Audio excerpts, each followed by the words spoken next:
Jah. Pak Abu. Waalaikumsalam.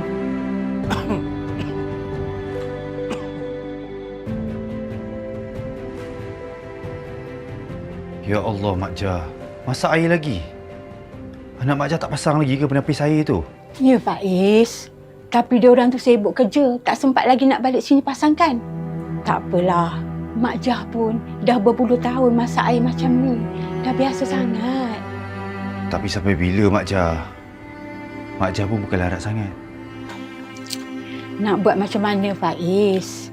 Lainlah. Air hujan tu kalau turun, boleh minum terus. Ni harapkan air dari tangki tu je. Pak Abu kau tu pun sejak kebelakangan ni asyik batuk-batuk je. Tak tahulah kalau puncanya dari air yang Mak Jah masak ni.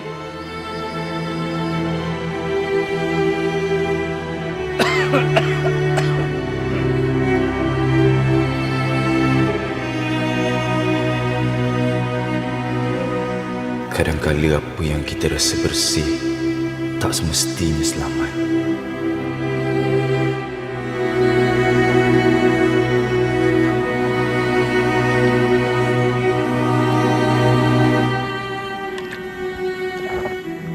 Kesian Mak Jah dengan Pak Abu.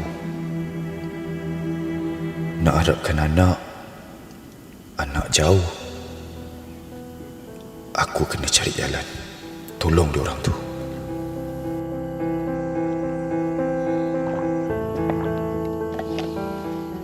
Nak air? Awak siapa? Awak haus kan? Minumlah air ni. Saya jamin sedap.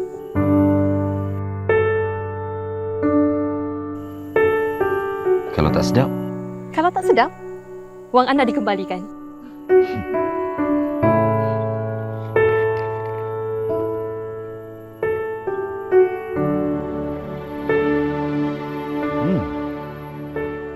Betul lah, sedap. Sedap kan? Nak tahu kenapa sedap? Sebab air itu adalah air hujan yang dah dirawat. Air hujan? Hujan? Hujan tu kan anugerah daripada langit. Jadi sayanglah kalau kita tak gunakan sebaiknya. Maksud awak air yang saya minum ni memang dari...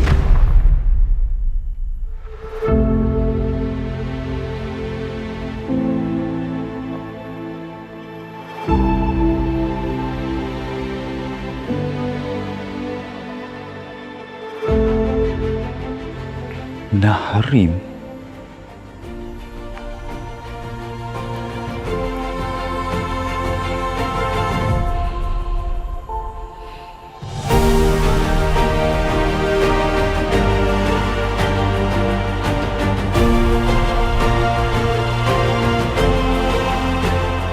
Sekarang baru aku faham.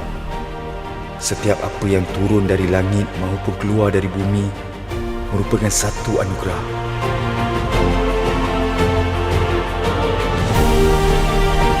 Dan kalau kita pandai gunakan anugerah yang diberikan sebaik mungkin, banyak manfaat yang dapat diperolehi.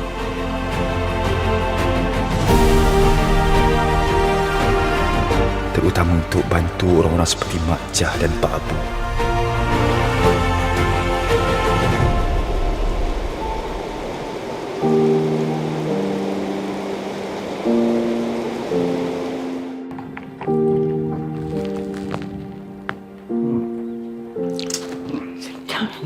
Betul ke ni air hujan? Bukan semata-mata air hujan. Ni air hujan yang dah dirawat oleh Nahrim. Oh, dah dirawat. Alhamdulillah. Lepas ni Mak Jah tak payah lagi dah nak masak air guna dapur kayu. Betul.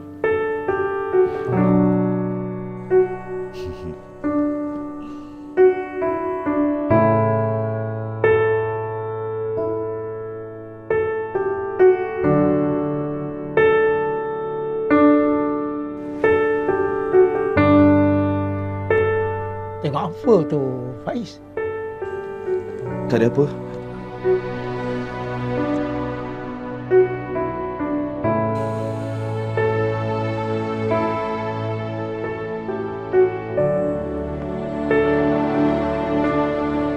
Tanpa kita sedar, anugerah yang datang dari langit tak semestinya dalam bentuk titisan air.